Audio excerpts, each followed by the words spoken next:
Hey everybody, Brett from Stars Gaming here with a brand new series on a somewhat old game that just happens to be one of my favorites, and that is, as you may have guessed from the title card, Mountain Blade Warband. And so you may have also guessed, we're not playing the vanilla version, we're playing the Game of Thrones mod. It's called the Clash of Kings, and in my opinion, it's one of the better mods out there for Warband. There are a lot of really good ones, but this one in particular, I feel like fleshes out the world the best. It adds a lot of little nice features along with the kind of Game of Thrones reskin. And so that's why I chose to play this particular mod. So without talking too much, let's go ahead and jump right in. Um, so obviously we're going to start a new game. And so I've actually been, kind of considering this series for a while. And with Cortex Command not doing very well, I decided this is probably the time to do it. And so one of the reasons I kind of held off initially was partly because this game's really hard to record. It took me forever to get open OBS, basically my recording software. It took me a while to get OBS to work with this game. It also can be very grindy at the beginning, and so I'm gonna kind of cheat slightly in the beginning, and hopefully I won't need to cheat again, just to sort of alleviate that. And so I'm going to do that in two ways. The first thing I'm going to do is I'm going to tick the option that gives us all of the companions at the start, and we'll kind of pick and choose a few of them. I'll probably do that off camera because it'll take quite a while. And the second way is that I'm going to save edit a little bit of extra funds to us so that we can build a larger army quicker and get into a little bit more of the meat and potatoes of the game rather than sort of grinding out, the little 10-man armies, the 15-man armies. We'll try to get right into like the 40 and 50s so we can start doing some real battles. Go ahead and read this. If you want to read all the way through, go ahead and pause now. And there's the rest of it. Okay, so let's continue. And once again, if you'd like to read all this, I'm not going to, but I'll give you a second here to pause. And so we'll go to there. And there's the rest of it. Okay, so let's go ahead and jump into character creation. So I'm going to go with the male. I don't like rolling female characters. Not that I have anything against female characters. It's just I'm male and I find it easier to relate to male characters. So I tend to always play males. Our father was a how about a man at arms? So he was a soldier, but he wasn't a knight. He wasn't a noble. And we spent our early life as I like to go with a craftsman's apprentice. And then later, if you're a craftsman's apprentice, you probably became a blacksmith. And this is typically very similar to the builds I generally go with when I play Mountain Blade Warband. I don't pretend to be very good at this game. I'm okay, I feel like, but I mean, I guess we'll see. And so, being forced out of my home is generally the one I go with because it gives you a good stat balance. And then we want to gather companions, obviously. That was one of the things I mentioned earlier. And so what that's going to do is in the base game, there's like, I forget how many. I think there's like 20, like roughly 20 followers who are named. They're not generic soldiers that you can put together, and some of them will butt heads, some of them will get along. This mod adds a bunch, and so it's going to throw all of them together at the start. We can kind of pick and choose who we want to go with, and that will allow us to build up our army a little bit quicker with soldiers that we don't necessarily need to worry about getting killed off right away. I'm going to go with this one because this is a Let's Play and save files are very vital for continuing this Let's Play. If something happens, I need to not be stuck in like Iron Man mode just in case. So I'm going to go with this one. I won't be doing any save scumming though. I mean, I don't do it in any of my Let's Plays, and I don't plan on doing it in this one. So there we go. Enter name. Now I've got a name from a Game of Thrones name generator, and since I'm thinking of starting either joining with the Ironborn or with the North, and so this name, at least to me, fits both pretty well. And so that's Everan. Why didn't that work? There we go. Everan Whitehill. And so point distribution. I like strength, 2 into intelligence, and then 1 more into charisma. And so the intelligence, every point you put into intelligence gives you an extra 2 skill points. And so that's why I like to go higher intelligence early. And then obviously strength is the most important stat for, just basic combat. Agility probably being second. This is going to factor into more of your utility skills, and charisma is for your leadership traits. So I'm a big like sword and board kind of person, but in this game in particular, I like lances a lot on horseback. So being a big melee character, I'm gonna go Iron Flesh and Power Strike. Shield and Athletics would probably be a good investment as well. One of the traits that I always recommend taking early on, though, is prison management, because it's a very good way to make money early in the game. Um, prisoner management allows you to um, capture up to 5 guys, and then you can ransom them. Until you get that skill, you cannot take prisoners, and so you're losing out on some money early in the game by not taking at least 1 point in that. And I always have inventory issues in this game because I like to hoard weapons and armor to give to characters, but I'm not gonna waste a point on that, at least not yet. I think I will go with shield, and trainer is probably gonna be a big one, at least for now. Tactics is also important.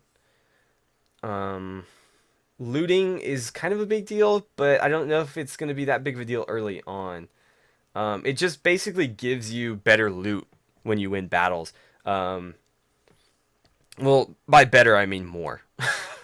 But I mean, in this game, more is better because you can sell that stuff off. So that might be a good one to take too, just because it'll allow us to make a little bit more funds early on. So let's go ahead and throw a point into there. And then generally, if I was going for like an all-around character, I'd throw a point into surgery, because as you can see up in the top right, every point you have in that skill, and this is for party members as well, not just yourself, will give you a 4% chance that somebody who gets mortally wounded doesn't die. They just are wounded for the next battle, or however long it takes for them to recover, which is huge because once you get to the higher tier troops, having a high surgery skill for your party can save you a lot of training by having those guys survive battles rather than dying and having to train people up. So I think I'll throw a point into there, although athletics is generally a trait that I like to have pretty high because it's really nice to be able to move faster than other people when you're on foot. Obviously, you want to be on horseback in this game. Um, Mountain Blade, it's horseback combat.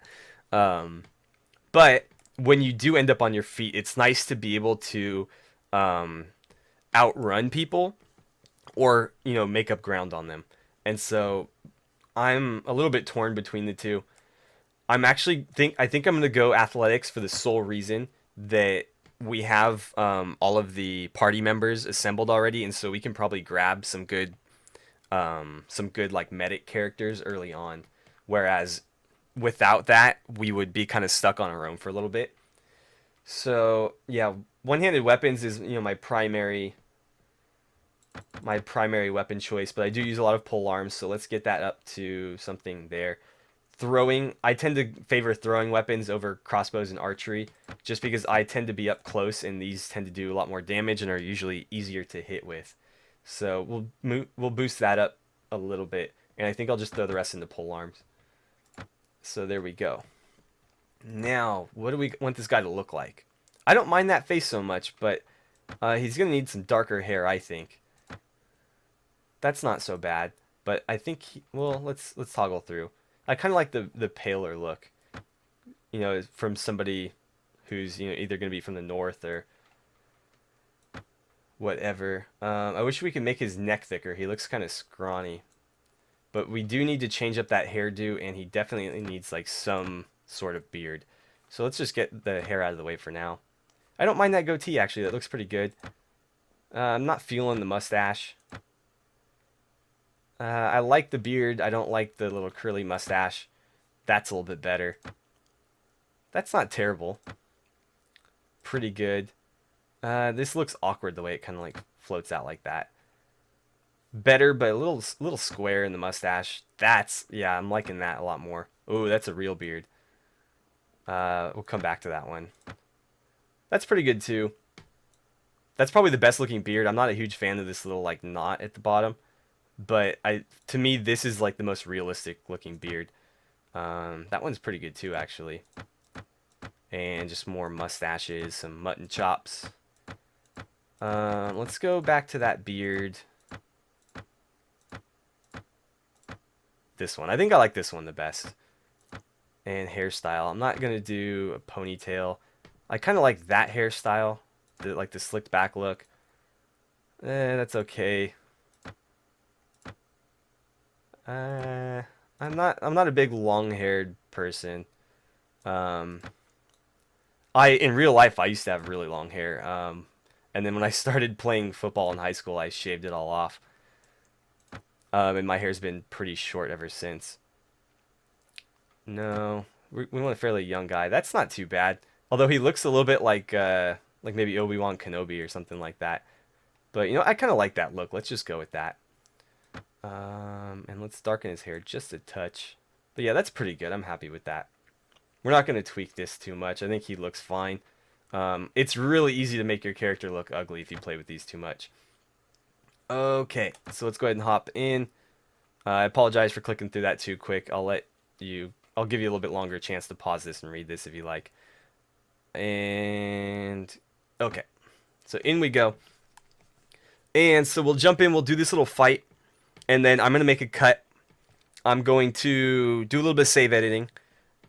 Grab a couple of the companions, and then we will come back with a decent sized army of maybe like 20 guys, and then hopefully get started. Although I did spend a little bit more time than I intended to on character creation, but that's okay. It's the first episode.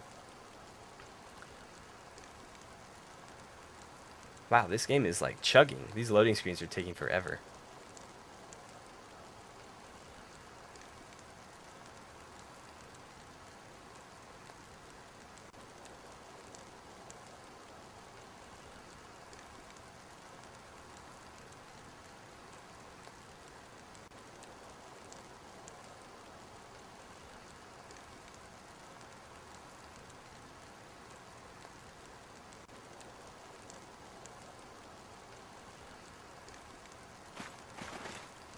Alright, so here we are, and somebody's shooting arrows at us, but I'm not sure where he is.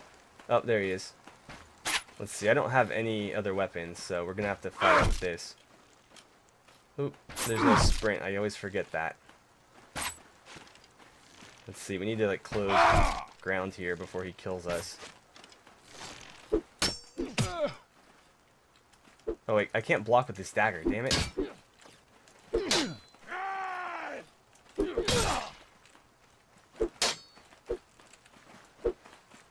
Oh, I missed. Oh,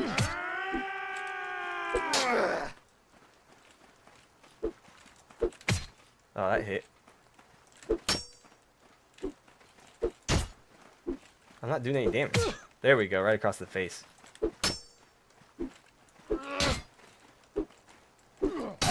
Oh, there we go. That was a big hit. There it is. Okay. And that merchant will come running up. We'll talk to him. This is the exact same little tutorial from the base game. They just... Oh, that's kind of cool. They just made it, more relevant to this mod. Blah, blah, blah. He's going to give us the exact same thing as in the base game. Go get 5 guys and come help me out. I'm going to tell him no, because I believe in the previous release of this mod, this was kind of busted. This version, this is 2.0, by the way, for a Clash of Kings. This released a couple months ago. They may have fixed it, but I'm not going to bother. I'm pretty familiar with the game. Let's see. I think I'll stay. War brings opportunity. He gives me a little bit of money. And, oh, apparently I can't opt out of that quest. Man, what is going on with this game? I don't think the recording software likes this game at all. Okay.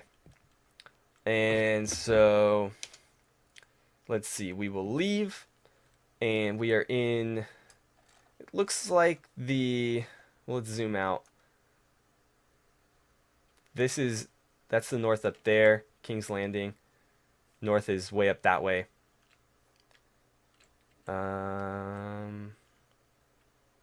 But yeah, so we are down here at the Weeping Town. So I'm going to go ahead and make a cut here. I'm going to save edit. We'll go in here and grab a bunch of companions. Probably like maybe about 19 or so, just to get our party up around 20, 25. And I'll come back with some money. And we'll get rolling, and we'll try to head off to the north and maybe join up with them as soon as we can. I mean, we'll fight some bandits and stuff in the meantime. So I will see you guys in a couple minutes. Okay, we're back, and I got things mostly sorted out here. We only ended up with 13 guys. The money I gave us didn't go nearly as far as I thought it would. I went ahead and save edited it up to like 50,000 because these guys are really expensive. And turned out to be more expensive than I thought they were even. So you can see we spent most of it. We still got a little bit left. I bought a couple shields and I upgraded our armor, and I bought like all the cheap spears and all the shields that they had, just so I could get, like, this guy didn't have any weapon. He didn't have any weapon. A few of these guys had just like basic swords and decent armor. But for the most part, like, he had nothing. He had like a dagger. Pretty terrible equipment for basically charging me like $5,000, 5,000 gold a pop. But yeah, so we've got that taken care of. Let's orient our camera accordingly. So that should be south. We want it something like this. Let's go. I like to go up to the top and use the wall. So we probably want to be like that, something like that. And we'll head back down. So we're here. What we want to do is kind of make our way to the north, and I'm going to save the remaining money so that we can buy some property in the north and, you know, get some decent income generated. So at least that way we'll have steady income for when we do get a larger army. I'm hoping 13 will be enough for now. And actually, you know what? I probably should have bought myself a horse, but we'll do that at the next major city we find. I'm probably not going to do much recruiting on the way here because I tend to prefer to stick to my faction's troops, or at least,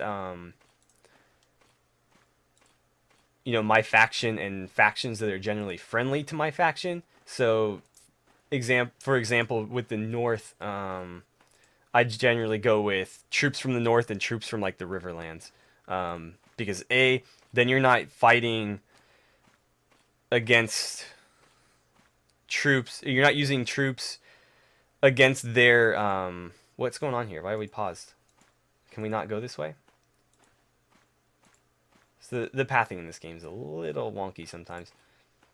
You take a morale penalty if you're using troops against their original faction. So if I recruit troops from the Westerlands, for example, so like the Lannister troops, if I recruit Lannister troops and then I fight the Lannisters with them, they'll take a morale penalty.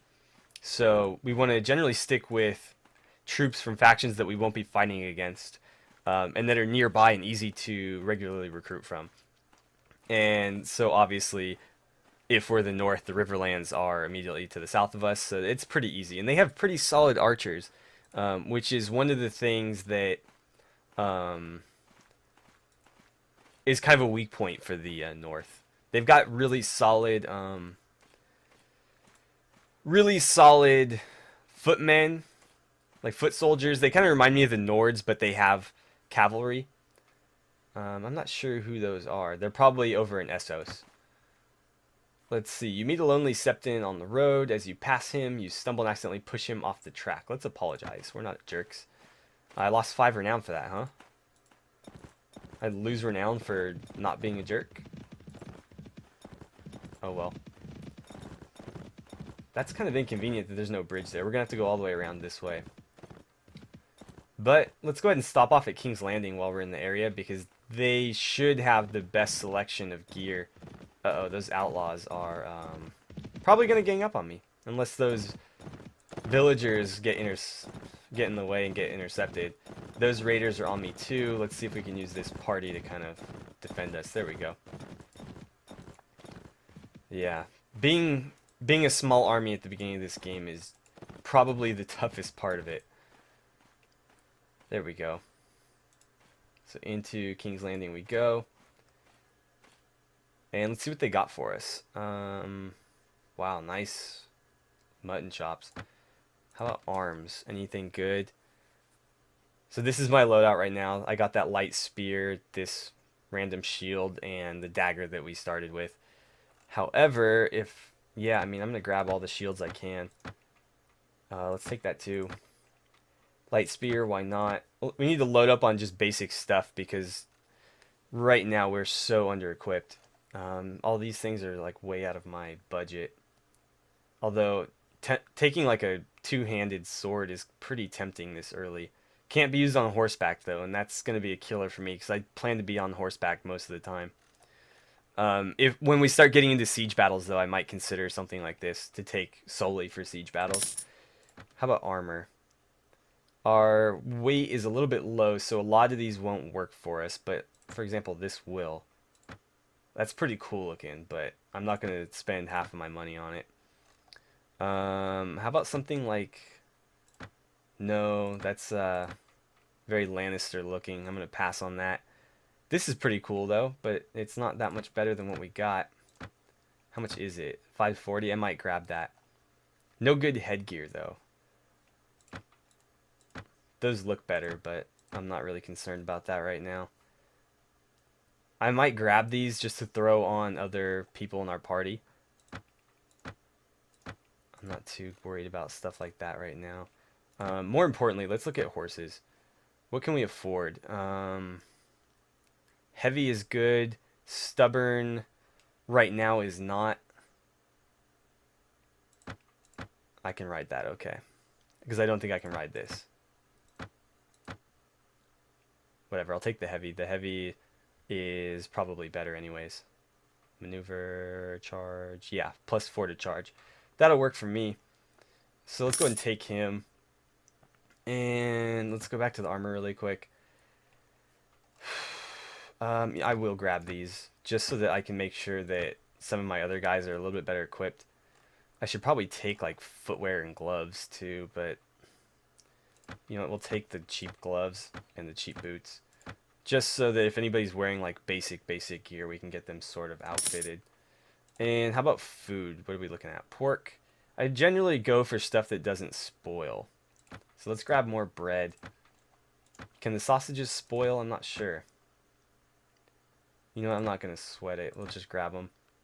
I can almost guarantee the pork will. But usually like dried meats and breads and grains are what I go for.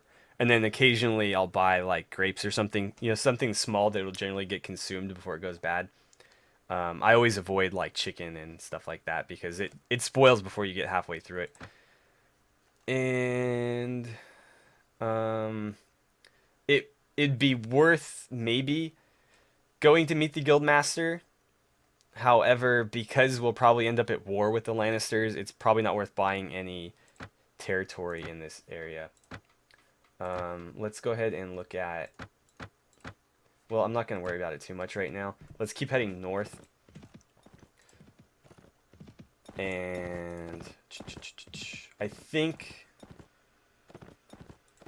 we'll probably just kind of go ahead and end the episode as I travel, and we'll come back in the next episode once I am arrived. I'll do that off camera. Because there's not, I mean, unless we get into a battle or something, nothing's really going to happen between here and there. There's Harrenhal for any of you that watch the show. That's a name you'll probably recognize. What else is around here? I don't think there's anything that most people would recognize unless you're huge Game of Thrones fans and you've read all the books. So off we go. And yeah, so I think we're at about the time I generally shoot for. I need to keep better track of that. I generally would go for that battle, but I think I'll pass. Who are these guys? Yeah, let's do a fight real quick. Blah, blah, blah. 13 against 10. Okay, yeah, let's do it. And this will be, after this, I'll end the episode. Follow me. Whoops. I'm pressing the wrong buttons. Everybody, follow me. Okay, there we go. Now, I only have a handful of archers, although this guy right here with the longbow, Garrett Longley, is a total badass. He's got like a power draw of like 7. So he's basically the best archer in the game. Regardless of how good you are, he's better. Let's move nice and slow, because we definitely have a cavalry advantage. So I want to get a decent charge off on him. And let's just go ahead and go in. I'd like to get a couched attack on this, but I don't know if I can with this regular spear. I guess not. Oh, broke it. That's fantastic. It's gonna be really hard with a dagger, because I have no reach.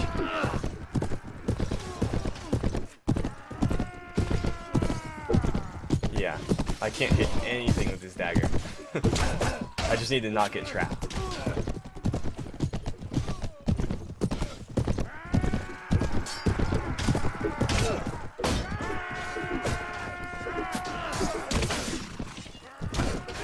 I'm just gonna get off the horse, I think. We got a kill there. Can I pick up his thing? No, come on. No, no, no. I don't want to have to get off. It won't let me grab it. Oh well. This fight's almost over. How disappointing. We break our spear right away. I don't know if we get to keep that or not. I think it comes out of our inventory, so that's going to be a bummer. Hopefully it doesn't. 2 wounded, no big deal there. We don't have anybody that can be permanently killed right now. Yeah, we didn't do so good there. But that I need to get rid of that dagger. That's going to be completely worthless. Well, that works out. And we got some gloves. And we're done. Okay, so that's where I'm going to break off the episode. Don't forget to like and subscribe, and let me know in the comments what you guys think would be interesting to do in this series. For now, my only plan is to join the North and see where we could go with that.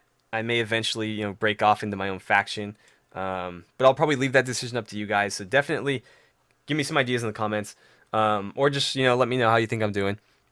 And so thank you guys for watching, and I will see you back here for part 2 of our Mountain Blade Warband, a Clash of Kings mod Let's Play.